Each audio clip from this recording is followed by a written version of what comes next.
Okay, well, it's good to be with all of you tonight. I wanted to talk to you about Paiute ground squirrels.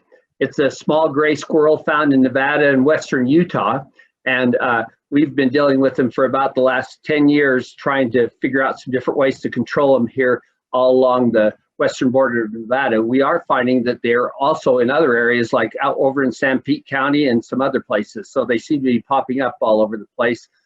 The second note here, hibernates in the late summer and fall. They do hibernate in the late summer and fall. You might want to make a note of that for later on.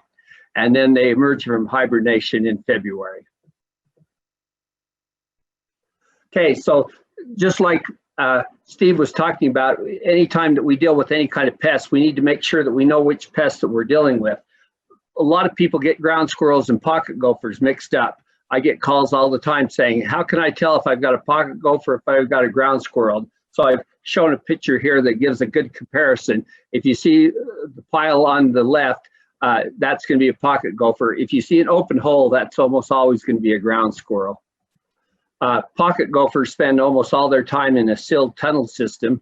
You'll rarely even see them out and about, plus they come out at nights. So if you see them out there running around in your field, that's the ground squirrel, because they like to come out during the day because they feed outside where the gophers feed inside the hole.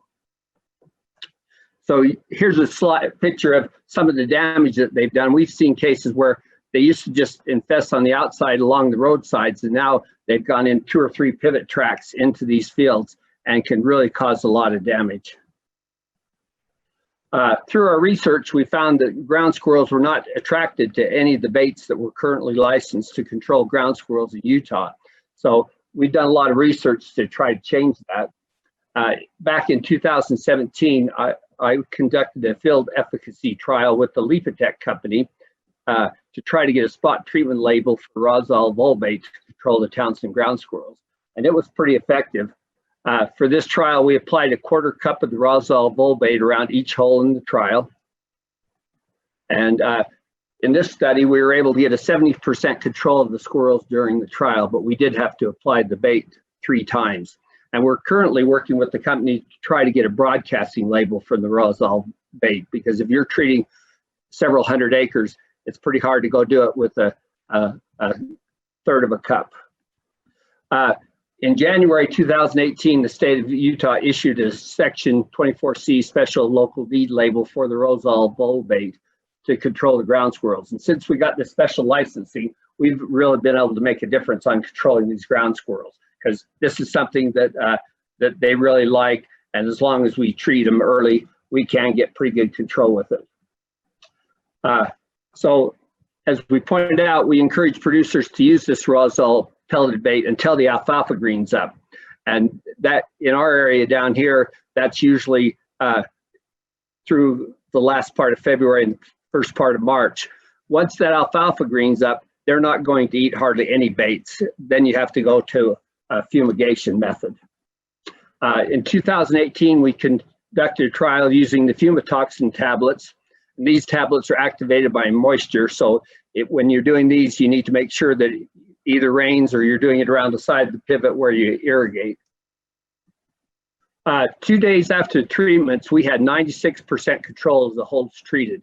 But just like Steve was talking about with the grasshoppers, you can do a really good job of controlling the squirrels on your ground, and if your neighbor doesn't, they will come and reinfest. So like Steve said, you need to make sure you work with your neighbors or treat a big enough area so that you can get some adequate control.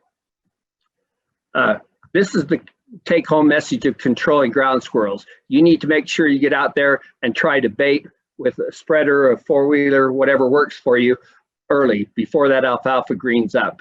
And it's a lot more effective and easier if you can do it that way.